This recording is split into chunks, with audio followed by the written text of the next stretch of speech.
दोस्तों, अगर आप अभिषेक शर्मा को सच में खतरनाक बल्लेबाज मानते हैं तो इस वीडियो को लाइक करना बिल्कुल मत भूलिएगा, क्योंकि आज भारतीय ओपनर ने नागपुर के विदर्भ क्रिकेट स्टेडियम में ऐसी तूफानी बल्लेबाजी की, न्यूजीलैंड के गेंदबाजों की नींदें उड़ा दी और ऐसे रिकॉर्ड बना दिए जिसे तोड़ना नामुमकिन है।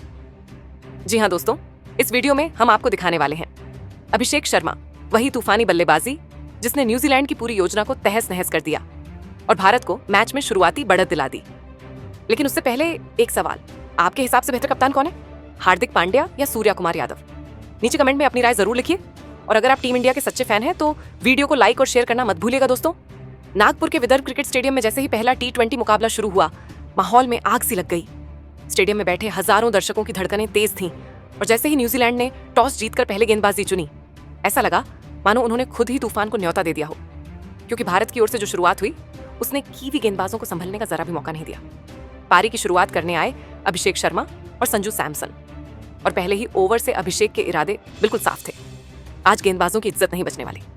कायल जेमिसन की पहली ही फुल गेंद पर अभिषेक ने आगे बढ़कर ऐसा करारा ड्राइव मारा कि गेंद सीधा बाउंड्री के पार जा गिरी। अगली ही गेंद पर पुल शॉट और गेंद दर्शकों के बीच। स्टेडियम शोर से गूंज उठा। संजू सैमसन ने दूसरी ओर थोड़ा संयम रखा, लेकिन मौके मिलते ही उन्होंने भी हाथ खोले। जेमिसन की लेंथ बॉल पर उनका एक्स्ट्रा कवर ड्राइव क्लासिक था, बिल्कुल किताबों वाला शॉट। हालांकि 1.5 ओवर के बाद संजू बड़ा शॉट खेलने के चक्कर में आउट हो गए, लेकिन तब तक वह रनगति सेट कर चुके थे। इसके बाद क्रीज पर आए ईशान किशन और उन्होंने आते ही बता दिया कि वह भी पीछे रहने वालों में से नहीं है। जैकब डफी की गेंद पर उन्होंने बैकफुट से कट मारकर चौका लगाया। फिर अगली ही गेंद पर ऑन साइड में एक और बाउंड्री, लेकिन किस्मत ने ज्यादा देर साथ नहीं दिया और वह कैच आउट हो गए। भारत के 2 विकेट जल्दी गिरे, लेकिन स्कोरबोर्ड पर रफ्तार थमी नहीं, क्योंकि दूसरी तरफ अभिषेक शर्मा तूफान बन चुके थे। तीसरे से छठे ओवर के बीच अभिषेक शर्मा ने न्यूजीलैंड की गेंदबाजी की पूरी स्क्रिप्ट फाड़ दी। कभी मिड विकेट के ऊपर से गगनचुंबी छक्का, तो कभी पॉइंट के ऊपर से बिजली की रफ्तार से चौका। ईश सौडी जैसे स्पिनर को भी उन्होंने नहीं छोड़ा। एक गेंद को घुटना टेक कर स्वीप किया और गेंद सीधे स्टैंड्स में जा गिरी। पावर प्ले खत्म होते होते भारत 60 के पार था और अभिषेक का स्ट्राइक रेट 200 से ऊपर उड़ रहा था।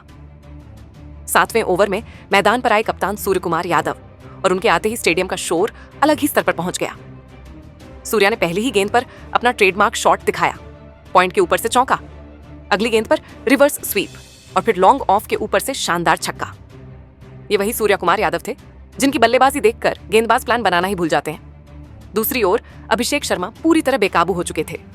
9वें और 10वें ओवर में उन्होंने लगातार बड़े शॉट लगाए। एक छक्का साइड स्क्रीन के ऊपर, दूसरा मिड विकेट में इतना ऊंचा कि गेंद हवा में गायब सी हो गई। दर्शक हर गेंद पर खड़े हो रहे थे। 33 गेंदों में अभिषेक 80 के पार पहुंच चुके थे और हर कीवी गेंदबाज के चेहरे पर मायूसी साफ दिख रही थी।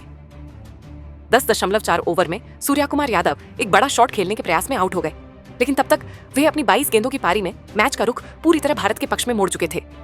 इसके बाद हार्दिक पांड्या क्रीज पर आए और आते ही पहली गेंद पर चौका जड़ दिया। साफ संदेश कि हमला अभी खत्म नहीं हुआ है। 11वें ओवर के अंत तक स्कोर 145 के करीब था और 11.6 ओवर में आखिरकार अभिषेक शर्मा भी आउट हुए। लेकिन जब वे पवेलियन लौटे तो पूरे स्टेडियम ने खड़े होकर तालियां बजाईं। 35 गेंदों में 84 रन, 5 चौके, 8 छक्के। ये सिर्फ एक पारी नहीं बल्कि टी20 क्रिकेट का एक जिंदा तूफान था। लेकिन अभिषेक आउट होने के साथ ही नागपुर के स्टेडियम में खड़े होकर तालियां बजाने की वजह कुछ और ही थी, क्योंकि इसी पारी के साथ अभिषेक शर्मा ने इतिहास रच दिया। न्यूजीलैंड के खिलाफ T20 इंटरनेशनल की एक पारी में सबसे ज्यादा छक्के लगाने वालों की लिस्ट में अब अभिषेक शर्मा का नाम भी शामिल हो चुका है। 13 छक्के रिचर्ड लेवी 2012, 8 छक्के करुण पोलार्ड 2020, 8 छक्के अभिषेक शर्मा नागपुर 2026। और यही नहीं, अभिषेक शर्मा एक कैलेंडर ईयर में 100 छक्के लगाने वाले दुनिया के पहले बल्लेबाज भी बन गए हैं। 12.2 ओवर पूरे होते होते स्कोरबोर्ड पर लिखा था भारत 150 रन 4 विकेट के नुकसान पर। रन रेट 12 से ऊपर, कीवी गेंदबाज पूरी तरह बैकफुट पर और स्टेडियम में बैठे हर फैन को भरोसा, आज नागपुर में इतिहास लिखा जा सकता है। ये पारी सिर्फ रन बनाने की नहीं थी, ये भारत की बेखौफ सोच, आक्रामक इरादों और T20 माइंडसेट की जबरदस्त झलक थी।